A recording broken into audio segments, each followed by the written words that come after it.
प्रिय भक्तजनों, हमारे जन्म और मृत्यु में कैसे माँ दुर्गा और शिव जी हमारे जीवन की एक कड़ी हैं, इसके बारे में जानते हैं और समझेंगे कि कैसे हमारे पूरे जीवन में प्रभु के विभिन्न स्वरूप हमारे साथ होते हैं।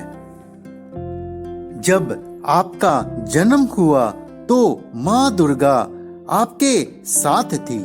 माँ दुर्गा, जिसे हम आदि शक्ति भी कहते हैं, हिंदुओं की एक प्रमुख देवी मानी जाती है, जिन्हें माता नवदुर्गा देवी, शक्ति, आद्य शक्ति, भगवती, माता रानी, जगत जननी, जगदम्बा, परमेश्वरी, परम सनातनी देवी आदि नामों से भी जाना जाता है। जब आप सीखते हैं तो माँ सरस्वती आपके साथ होती है। माँ सरस्वती सबकी कामना पूर्ण करने वाली माता सरस्वती, जिनको नमस्कार करता हूँ। हम अपनी विद्या ग्रहण करना आरंभ कर रहा हूँ। मुझे इस कार्य में सिद्धि मिले। जय माँ सरस्वती। जब आप असहाय होते हैं तो माँ काली आपके साथ होती हैं। श्री रामकृष्ण परमहंस जी कहते हैं, माँ के लिए लगाव पिता से ज्यादा होता है। माँ पर जोर चलता है, पिता पर नहीं। जो ब्रह्मा है वह काली है, यानी माँ आद्य शक्ति। निष्क्रिय रहने पर उन्हें ब्रह्मा कहा जाता है। काली साकार, आकार, निराकार है। अगर तुम निराकार मानते हो तो उसी रूप में उनका ध्यान करोगे।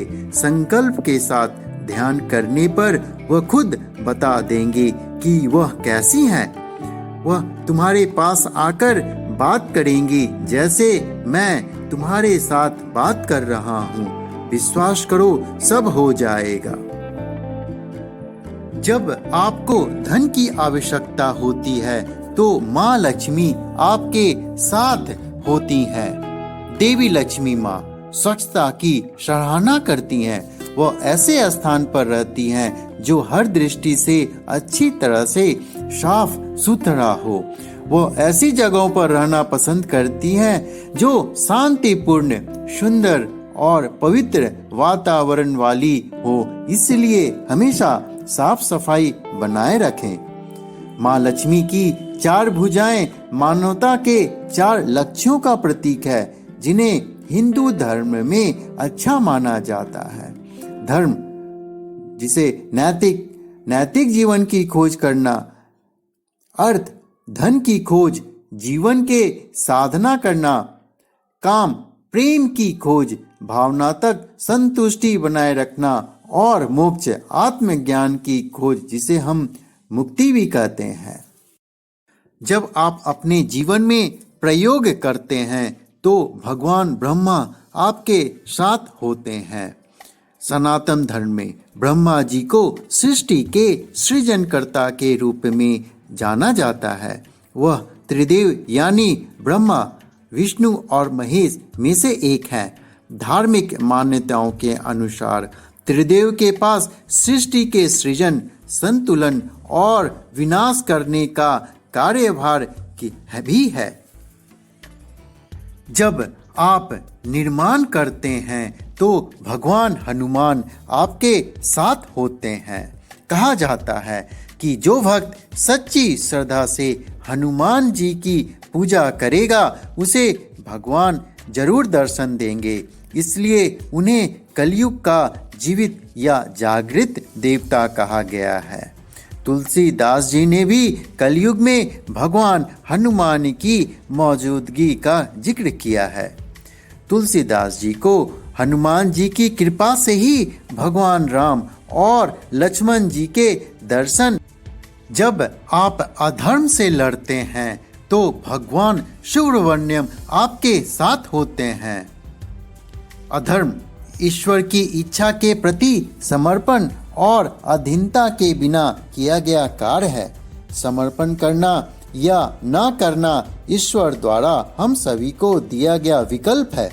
जो लोग समर्पण करना चुनते हैं वे इस भ्रम से मुक्त हो जाते हैं कि वे नियंत्रक हैं और भगवान के पूर्ण धार्मिक अनुयायी बन जाते हैं। जब आप मुसीबत में होते हैं तो भगवान गणेश आपके साथ होते हैं। इस रूप में भगवान गणेश डर और दुख को दूर करते हैं। उनकी आराधना संकट के समय बल देती है। उनके साथ उनकी शक्ति भी मौजूद रहती है। शक्ति के हाथ में भी कमल पुष्प है।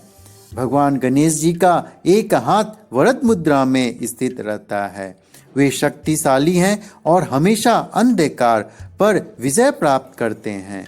यहाँ वे अदृश्य देवी दुर्गा के रूप में विराजमान हैं। इस रूप में वे लाल वस्त्र धारण करते हैं। यह रंग ऊर्जा का प्रतीक है। तो भगवान गणेश का यह रूप विजय मार्ग में आने वाली बाधाओं को हटाने के लिए प्रेरित करता है।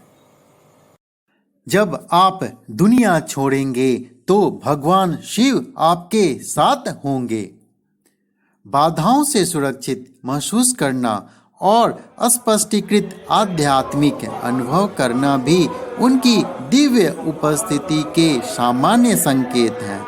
जब भगवान शिव आपके साथ होते हैं तो अंतर्ज्ञान बढ़ सकता है, आध्यात्मिक प्रथाओं में रुचि बढ़ सकती है और आपके जीवन के उद्देश्य की गहरी समझ हो सकती है। शिव पुराण के कथा के अनुसार शिव जी ही ऐसे भगवान हैं जो शीघ्र प्रसन्न होकर अपने भक्तों को मनचाहा वर दे देते हैं। वे सिर्फ अपने भक्तों का कल्याण करना चाहते हैं। वे यह नहीं देखते कि उनकी भक्ति करने वाला इंसान है, राक्षस है, भूत प्रेत या और किसी और योनि का जीव है। शिव को प्रसन्न करना सबसे ही आसान। प्रिय भक्तजनों, जैसा कि हमने जाना किस तरह हम सभी के जीवन में भगवान की कृपा कैसे साथ साथ होती है। भगवान हम सभी पे इसी तरह कृपा बनाए रखें। जय माता दी, जय शिव शंकर।